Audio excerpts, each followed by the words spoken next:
excited to be introducing to you Fabiola Campbell. And as I do in my spare time, I stalk people on LinkedIn and Facebook and all kinds of platforms. And I haven't actually met Fabiola, but I do know a little bit about her and what an amazing job she does with professional migrant women. Good morning, Fabiola. Good morning, Eva, and thank you so much for having me. How are you? I am pretty good, you know, our live sessions are an opportunity to showcase inspirational people, high achievers, but I'm particularly pleased when those people are women, and not for any other reason that it's a little bit, yeah, right, okay. It's a little bit harder for women to achieve greatness, and mostly because of what's inside of us, right? That we might be a bit intimidated, or you know, particularly if we come from a migrant background. You know, myself, I'm a very good example of that. And when we were talking just before we came on online, you told us that you were actually born in Australia, which is interesting. And then your parents kind of reverse migrated back to Venezuela, where they come from. Is that right? Correct. Yes. So, They stayed here for 2 years, and then. How did you find it? How old were you when Sorry. How old were you when you went back? 6 months old. Ah, okay. So I was only a baby. Okay. And when did you return to Australia? Yes. So I came back to Australia when I was 27 years old, which means that, you know, all my life up to that point, I lived in Venezuela. And although I am an Australian citizen by birth, I'm pretty much a migrant too, including the accent and everything else. Look, I've told these people, many people this, but I actually had a massive hang up about my accent when I decided to work with a psycholinguist who was supposed to neutralize it or help me sound more Australian. And after about 6 months, we gave up, and I decided that my accent's very special, and so is yours. Totally. Yeah, right. Fabiola, you also work as a corporate trainer for the city of Whittlesea. What do you do there? So right now, what we are doing is we are rolling out a lot of new technology at the city of Whittlesea. And part of my role over there is to pass that information on to staff members so they get familiar with the new technology that we are getting. Okay. And when COVID hit, has everything become an extra challenge? Are you working from home, or how is that for you? Well, COVID has been a very interesting time. And I suppose that, like for many other people, there has been up and downs. I was very lucky, and at the city of Whittlesea, we were very lucky that we were able to transition from the office to home in no time. So in a week or so, we were all, or most people were working from home, and that's because we had the technology to do that. So we were very lucky to being able to do that.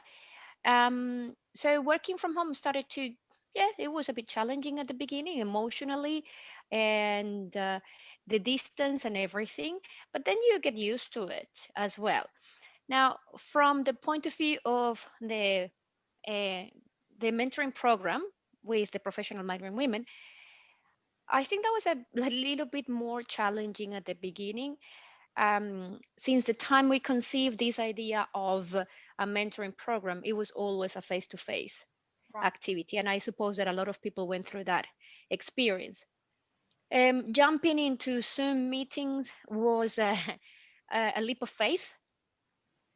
And luckily for all of us, it has been the best thing that could have happened to the program, because now we are able to get to people all over Australia. And in fact, we have people in Sydney, in Queensland, in Adelaide that joined the program. And we couldn't have done this if we were still doing it face to face. So it's been amazing. It's you know, it has been, you know, it has had up and down, but so far it's been very good for us.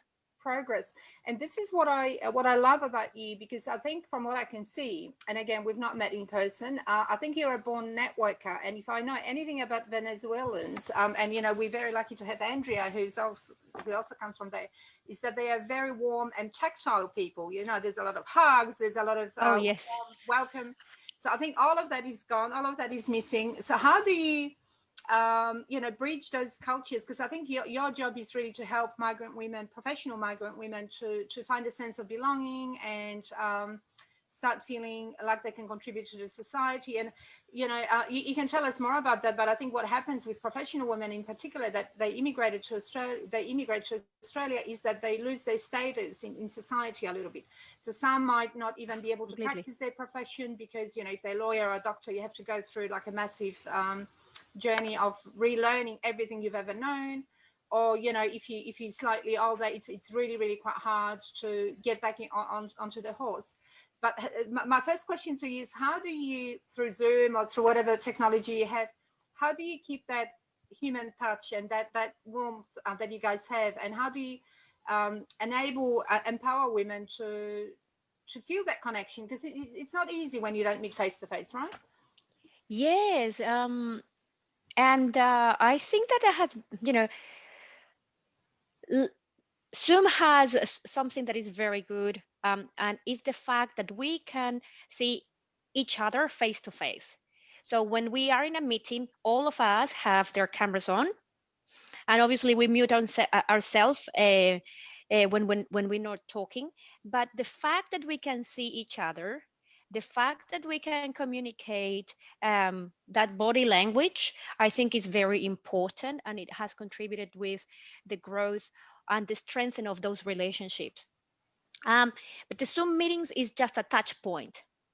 We do a lot of one-on-ones, you know, outside the mentoring sessions. And of course, everything is, via phone in some video capacity. Uh, but we have other spaces where we can share some of that touchy-feely and supportive environment that we need to grow and to thrive, especially when you are uh, away from home, from family.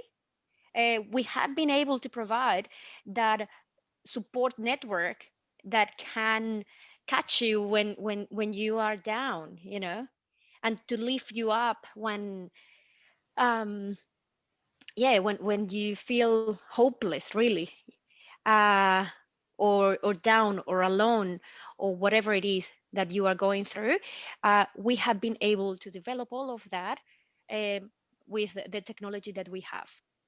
And that sounds great. I was going to ask you a difficult question, Fabiola. I hope you don't mind, and I'm sort of going to throw it your way. But I'm wondering about labels. Okay, so I wanted to talk to you about labels because, your organization, its purpose is very clear to me. So I for example, came here, 35 years ago nearly. And am I still a migrant? Can I still find a place in the organization? Or am I allowed, at what point am I allowed to move on and say, okay, I'm Australian, I belong here? Or is there always, or, this label of culturally and linguistically diverse or multicultural or whatever? Like we want to put people in boxes, but I don't think that's what your organization is about, right? Well, that's a very interesting question, and that is a concept that we have been refining, along the way. Um, I I thought that only certain women had the right to wear that label of, migrant women, and if you were, as in, well, I'm an example. I was born here, but I was raised somewhere else. I'm still a migrant. um, but I've met people that came to Australia, migrated to Australia when they were very young, and they speak perfect English and they know the culture inside out. This is the only culture that they know for that matters, and they still consider themselves migrants. And what is even more interesting is that there are some second generation migrants that still see themselves as migrants. And at the beginning, I didn't think that those were my, target your peers. people to help, But when I've been having conversation with these people, these women, I realize, hey, as long as you identify yourself first as a woman and second as a migrant, then you know then you're in. Is whatever you feel like. If you are willing to wear these labels, because they're labels, then yes, then we are your kind, you are our kind. Okay, and speaking of challenges, what are some of the challenges that your members, because it's a membership-based organization, right? What are they encounter, and how do you help people overcome them? Because really, that sense of connection you talked about is really, really important. And you talked about women perhaps feeling down or in need of support. What are some of the challenges, and how do you help women overcome them? All right, so I kind of see that there are three main groups. The first main group is the emotional one. And in that group, I put isolation, I put lack of personal connections. So you left all your family behind, your friends, the things that were known and familiar to you, and you need to find your place in the new country. And you need to build that safety net. And I think that's the first challenge. When you don't have that and you are applying for jobs and you get rejected time and time again, that could be very taxing. That could be very depressing for Heartbreaking. people. Yeah.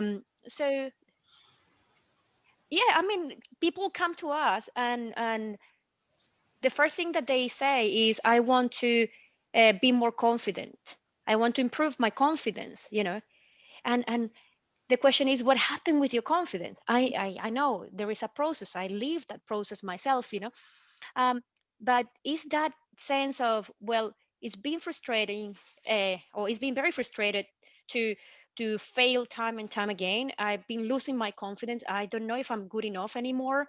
I don't know what I'm good for. But when you realize that there are many other people like you, and that many other people just like you made it as well, then you start looking at the opportunities in a different way, or looking at the situation in a different way. Um, so that is the first thing, the first challenge. The second challenge is about professional networks. I often ask people, how did you find your first job? Oh, well, it was a friend of my mom, or it was a friend of my dad, or my auntie has had a business, or my neighbor, etc. Then, from your first job, you move on to the second one, and so on, and you build a career history. Usually you get your first job when you are in high school. What if you move into a new country and all that history is wiped out? You don't have the connections, you don't know anybody, nobody knows you, and it doesn't matter what your credentials are. Right. If you don't have that history with somebody, it's very hard. So the second big thing that we do at Professional Migrant Women is to build those professional connections, those professional networks. Again, one of the main benefits that we've got out of COVID-19 is that LinkedIn has become the place to be. And we have been able to form amazing relationships. And we have been able to support women finding professional employment, which is the whole aim of our organizations, just through the contacts and connections that we build on LinkedIn. And the third challenge that I believe this group of women face is that although they are professional, although they know their skills and their trade, although they have qualifications in certain areas, they don't know the Australian way. And it's all about how to do a resume, as cover letter, how to address a selection criteria. And that's all good because you can go and Google things and you can model all of that. But where do you model a very good job interview? Number one. And number two, who gives you honest feedback about what a good job interview is?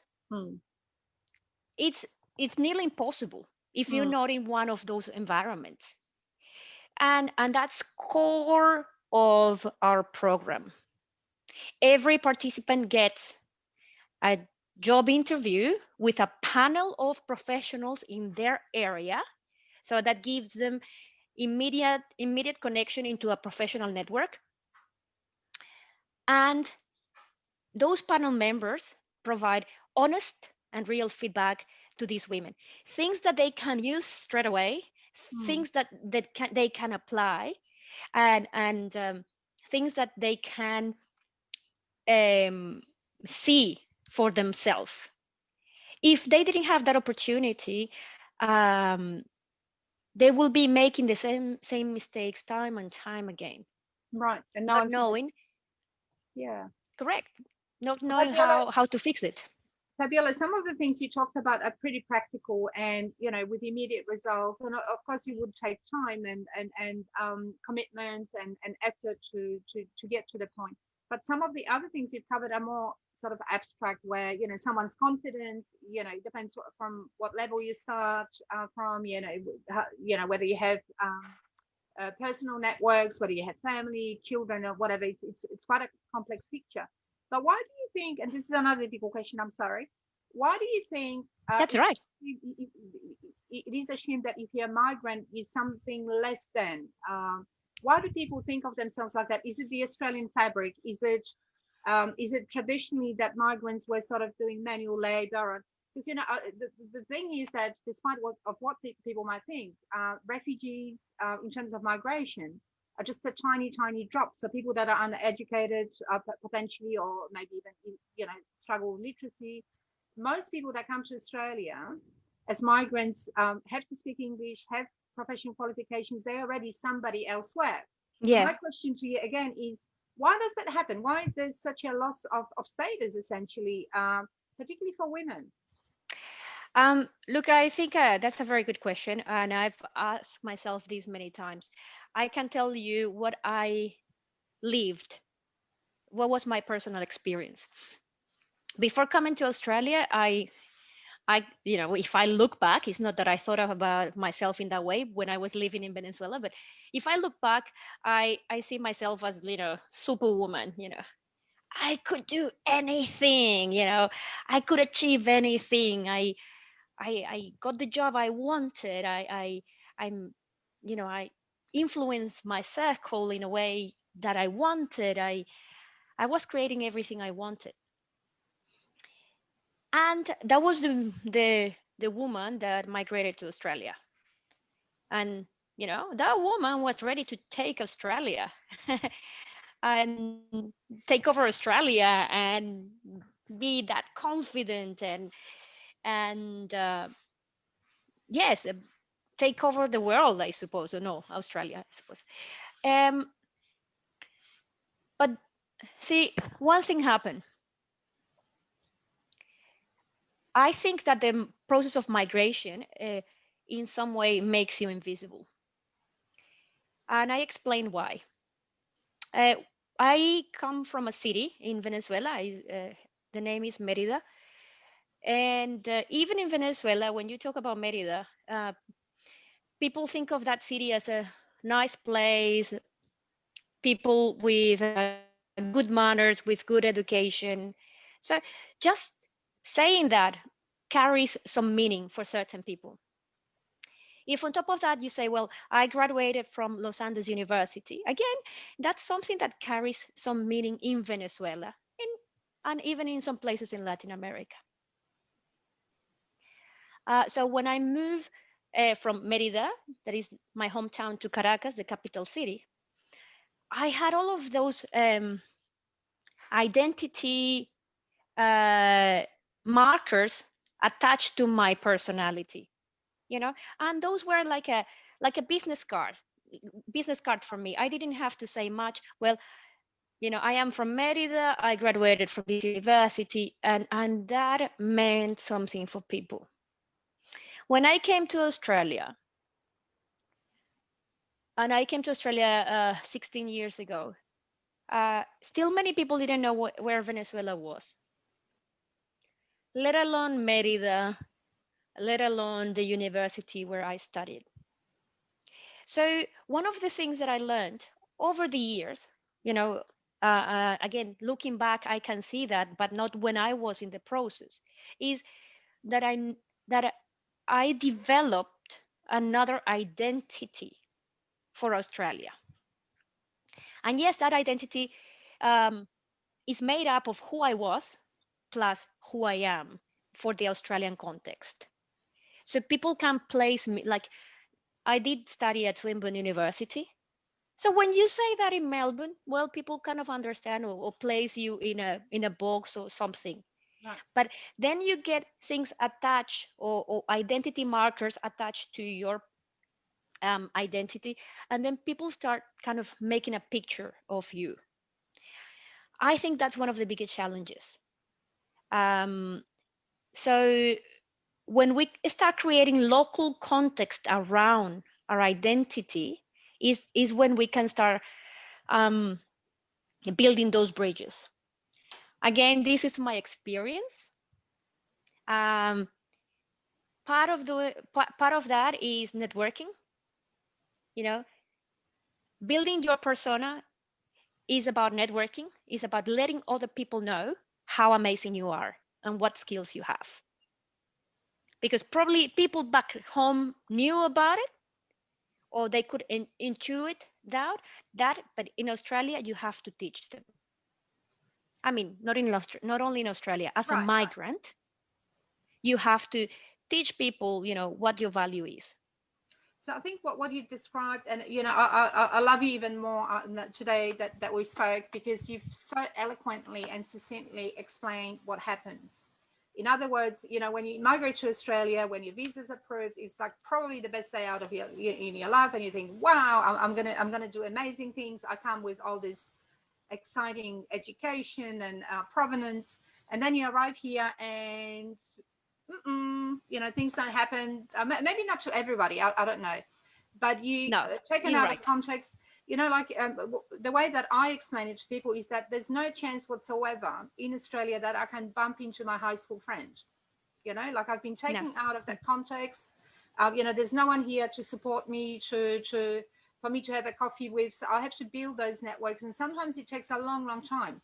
And I distinctly remember probably 7 years after I've arrived, I was watching TV and cooking dinner, and I felt, right, this is home. I was able to hear and see and feel that sensation. But for some people, it takes much, much longer. And depending on where you are in your professional journey and, in your networks that you've spoken of, that might take even longer. For some people, it never happens. I mean, we hear of doctors and lawyers never able to rise above that challenge. But it sounds to me like you very clearly understand what the challenge for everybody might be, and that is why you set up your organization. Is that right? Is that what's driving you to do it? Yes, I think I started doing some public speaking about 2 years ago, and getting a little bit more involved with community in different um, aspects. And I remember it was about a year ago, August last year, so that I was speaking with a group of Latin American women. I told my story, and after my talk, a few people approached me and they asked me, "How did you do it? How did you get a job? How did you do that?" And see, I had been going through a journey of trying to find what I wanted to give. Like, yes, I do have a job. Yes, I feel happy with what I do over there. But I also knew that there was something else. And I didn't know what it was, to be honest with you. And it's not a job thing. And I've been, around diverse communities for a while. I knew that diversity was something I wanted to pursue. Um, I've been a feminist all my life, and I knew that I wanted to help women. And when two or three women that day approached me and like wanted to connect with me, I thought, well, you know, this is something I know because I've done this so many times. So I know how to do it. Number two, I am a professional trainer. I am a corporate trainer. So I do have the skills to put something together and to show people how to do it. And at that point, probably the most crucial thing is that I so wanted to do it. So there was no doubt about it. It was like, well, I can do it and I will do it. That's it. um, and one thing led to the next. I put an ad on Facebook. A few people responded. In fact, only 3 people did. I thought, oh my God, I have to cancel this. This is not going to work. But then I thought, okay, if there are 3 people, I will go ahead with 3 people. So that was October last year. So next Tuesday will be our first anniversary. Oh, happy And birthday, Fabiola. I know we are so excited. And by the end of November, first week of December, we already had 10 people coming regularly. And then we started, in January with the program as such. So why did I do it? Yes, the need was there. I live that myself. I knew how hard it was, and I knew that I could help in some way, and I just decided to do it. And Fabiola, you're definitely a success story from where I'm sitting, because regardless of the challenges you've encountered and how long it took, you are a professional migrant woman. But maybe you can tell us about somebody else, without breaking confidence, about and who you've helped, because essentially it's a mentoring program. I would call it that, or coaching. It is a mentoring program, yes. Right, right. What difference have you made to somebody's life, and what happened? Well, we had a massive success story only last month. So what I mentioned before, and this story will be published in our website soon, and people can check the facts if they want to. So one of the things that we do is that we select panel members for that mock interview. We select people that are currently working in the industries that the mentees want to get into. At the beginning of the semester, I asked my mentees, if there was one person that you could invite as a panel member, who would that be? I will contact them on behalf of the organization, and I will invite them to be part of your panel. And one of my mentees said, oh, there is a person I would love to have, but he is the CEO of this company, and I don't think that's going to happen. And I said, well, give me his name, and we'll see if we can get in touch with him. First things first, I sent him an invitation through LinkedIn, and he accepted it. Yay! Win!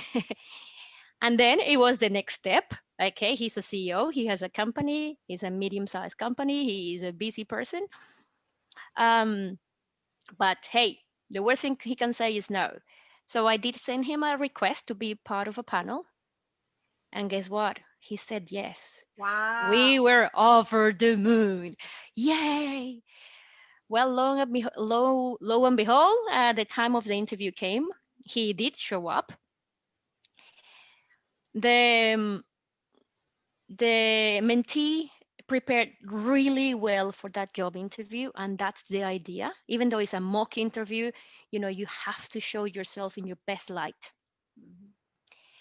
And the idea as well is that after that session, people can catch up for a coffee. in a more relaxed environment so you can talk, etc. This mentee had applied 4 times for a position in that organization in a period of, I think, 1.5 years. And she hasn't been able to get a position in there, but she was passionate about working for that organization. When she met the CEO of that organization in our meeting, she did follow through with a call and a coffee chat. She was telling me that they chat for about an hour. Wow. And she said, I felt like we were all friends because, it was just 2 people. It wasn't the CEO and the mentee. It was just 2 people talking. And by the end of that conversation, he did offer her a job. Wow. That is amazing. That is the power of networking. That is the power of showcasing your skills. That is the power of reaching out. And I was so excited. I was doing my happy dance at home with her, and she lives in Sydney. And that organization is in Sydney. So again, that shows that the length of this networking process and this mentoring process as well.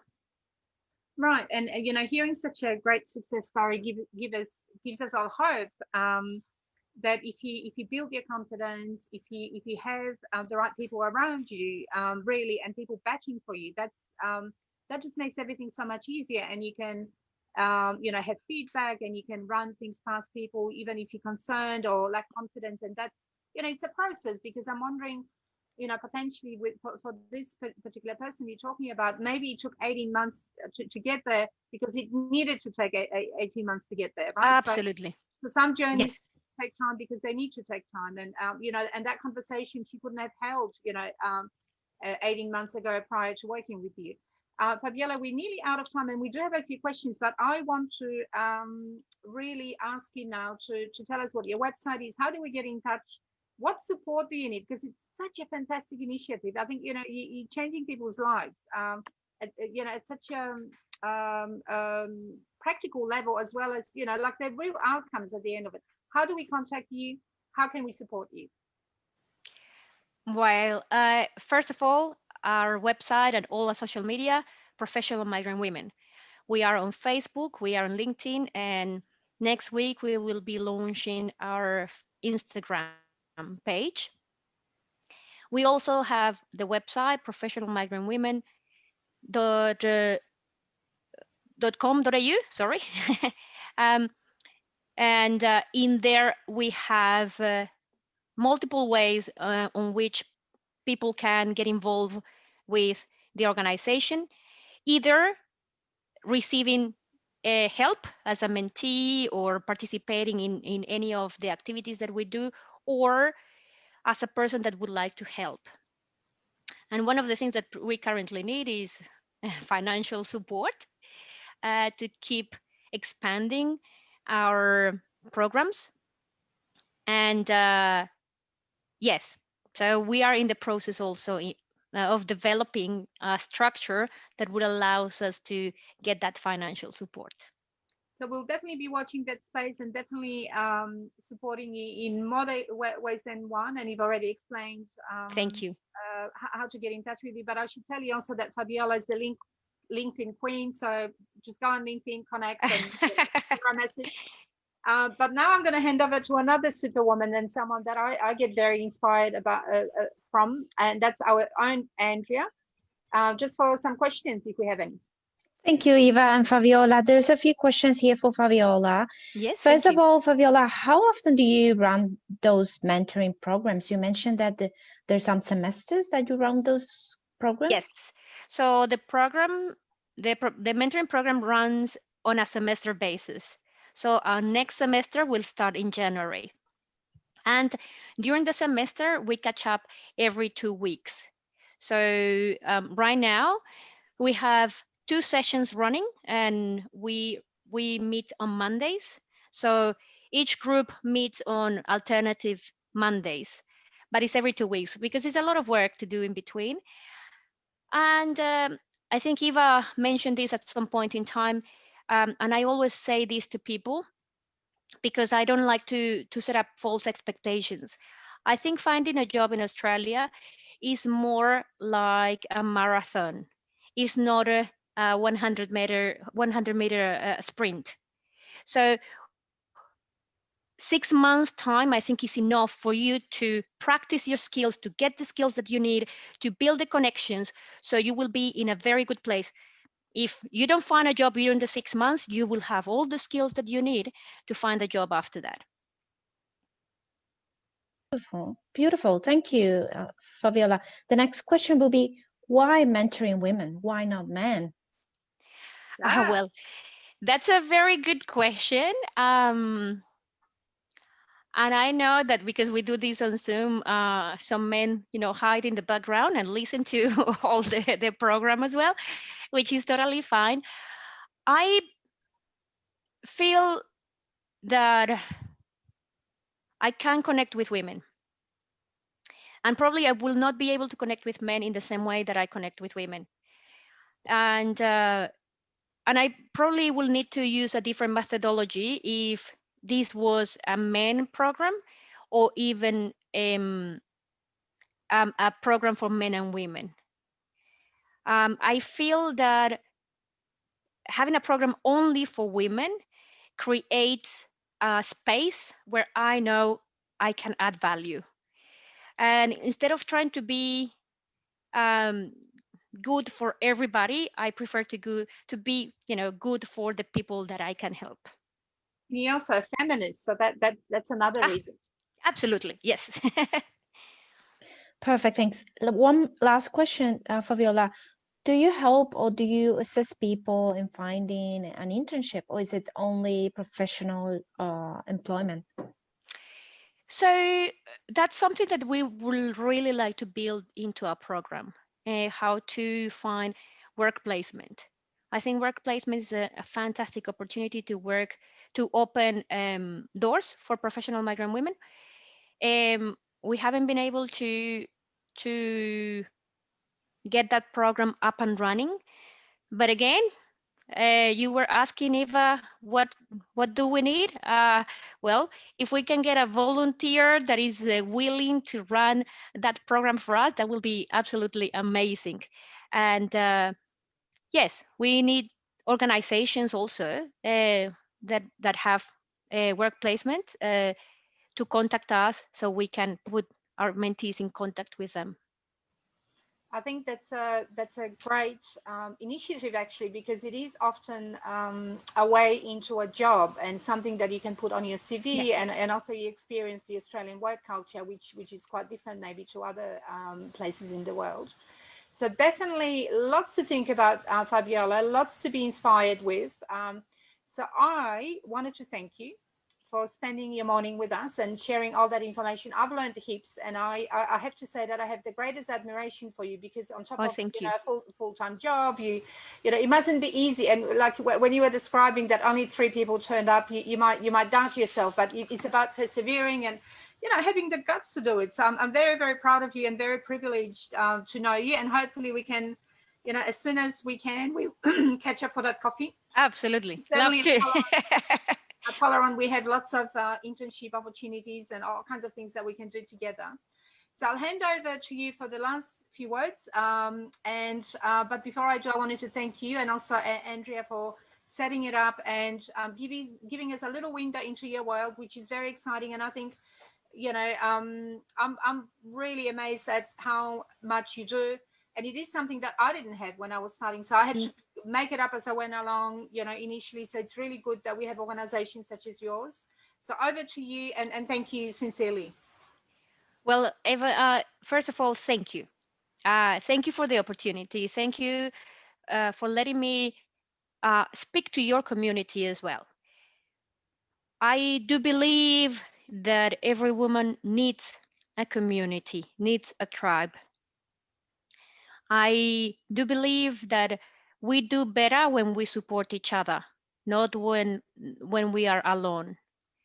And that is one of the main values of our organization, providing that tribe and that community for women so they can flourish, they can grow, and they can actually give back to the community with those skills that they have. So once again, Eva, thank you so much. Thank you so much, Andrea, for the opportunity. And yeah, please connect. I love to connect with people, as Eva said before. Work that out right now, And I'll see you around. Excellent. Yes, thank you so much. Professional migrant women, look them up. They're everywhere on social media. Connect with Fabiola on LinkedIn, and best of luck to those who will no doubt join the organization. Sounds really positive and very good, especially now when you might be a bit, anxious about, what's happening in the world. These are the people to go to if you're a migrant woman. And even if you're not a migrant woman, right? And you want to contribute in some other way. So thank you again, and have a great afternoon, everyone. Thank you, Fabiola. Thank you. And you too. Thank you. Thank you, Fabiola. Bye-bye. Bye.